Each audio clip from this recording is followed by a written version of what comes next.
नमस्कार दर्शकों, हेरिटेज दर्पण गाथा राजस्थान जी में आपका हार्दिक स्वागत है। मैं हूं पूजा सिंह। दर्शकों, आज हम बात करते हैं बाबर से खानवा के मैदान में महाराणा सांगा के बीच हुए युद्ध की। इस युद्ध में आमेर नरेश पृथ्वीराज ने सांगा के साथ युद्ध किया था। इस बारे में खास जानकारी दे रहे हैं वरिष्ठ पत्रकार श्री जितेंद्र सिंह जी शेखावत। सर, ये बताइए खानवा के युद्ध के बारे में हमारे दर्शकों को। मेवाड़ के महाराणा सांगा ही ऐसे आदमी रहे जिन्होंने बाबर से मुकाबला करने के लिए युद्ध किया था।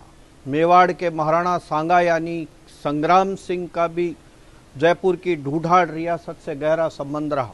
राणा सांगा आमेर नरेश पृथ्वीराज के बहनोई थे। बाबर को भगाने के लिए उसके खिलाफ राजपूताना की सारी रियासतें एक हो गई थी। फतेहपुर सीकरी से 10 मील दूर खानवा के मैदान में राणा सांगा और बाबर की सेना के बीच जोरदार मुकाबला हुआ था। खानवा के युद्ध में बाबर की सेना से लड़ने के लिए आमेर नरेश पृथ्वीराज और राव खंगार के पिता जगमाल कछावा अपनी विशाल सेना लेकर राणा सांगा का साथ देने के लिए खानवा के युद्ध मैदान में जा पहुंचे थे। इस घोर संग्राम में महाराणा सांगा घायल हो गए थे। तब उनको आमेर के कछुआहा नरेश पृथ्वीराज पालकी में लिटाकर बसुआ लाए थे। बसुआ में इसलिए लाए कि बसुआ खानवा युद्ध मैदान के पास और आमेर की सीमा में था। सांगा का बसुआ में उपचार किया गया। बसुआ में राणा सांगा का स्मारक भी बना हुआ है। बाबर की सेना से खानवा के मैदान में हुए इस युद्ध में पृथ्वीराज ने भी सांगा के पक्ष में जोरदार वीरता दिखाई। इस युद्ध में महाराणा सांगा की विजय होने वाली थी। उसी समय सांगा के सिर पर एक तीर लगा जिसमें सांगा के जीत की बाजी पलट गई। पृथ्वीराज भी सांगा के रक्षा दल में सबसे आगे था। उसने घायल राणा सांगा को युद्ध के मैदान से उठाया और दौसा के पास बसुआ में ले आया। बसुआ में पृथ्वीराज ने खुद की निगरानी में सारा उपचार करवाया। सर, ये खानवा के युद्ध में महाराणा सांगा के साथ में और कौन कौन से राजा, महाराजा और नवाब शामिल हुए थे? बाबर के पास तोपें नहीं होती तो राजपूताना के लोग उसको भगा देते। महाराणा सांगा के बीच खानवा के मैदान के इस युद्ध में राजपूताना की सेना ने मुगलों की तोपों को पहली बार देखा था। एक तरफ बाबर की तोपें बारूद के गोले बरसा रही थी, वहीं सांगा की सेना के योद्धा तीर और तलवारों से दुश्मन का मुकाबला कर रहे थे। इस युद्ध में बाबर की तोपों ने सांगा की सेना को भारी नुकसान पहुंचाया। इस युद्ध में सांगा का जहां राजपूताना की सब रियासतों ने साथ दिया, वहीं वीर हसन खान मेवाती, दिल्ली के सुल्तान इब्राहिम लोदी का भाई महमूद लोदी भी सांगा के पक्ष में खानवा के मैदान में बाबर से लड़ने के लिए आया था।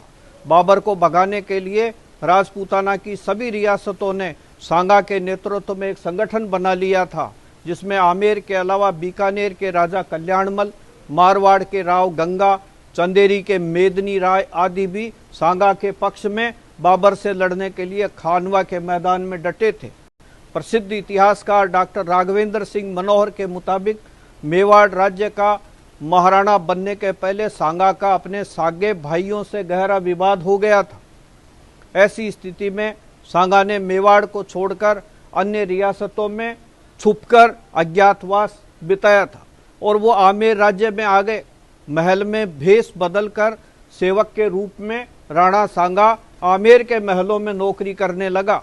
इतिहासकार हनुमान शर्मा ने नाथावतों के इतिहास में लिखा है कि सांगा रात को आमेर महल में पृथ्वीराज की सुरक्षा के लिए तैनात था।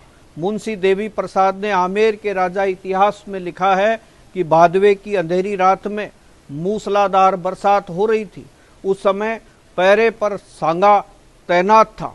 राजा पृथ्वीराज की नींद में खलल न पड़े, इसलिए स्वामी भक्त सांगा ने तेज वेग से बहने वाले पानी की गड़गड़ाहट को रोकने के लिए एक घास का बड़ा बंडल लगाकर उस पर बैठ गया।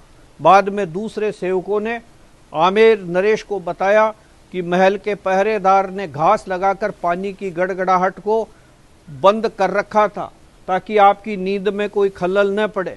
पृथ्वीराज ने पहरेदार को दरबार में बुलाया और ठिकाना पूछा, तब राणा सांगा ने बताया कि वह मेवाड़ का संग्राम सिंह है।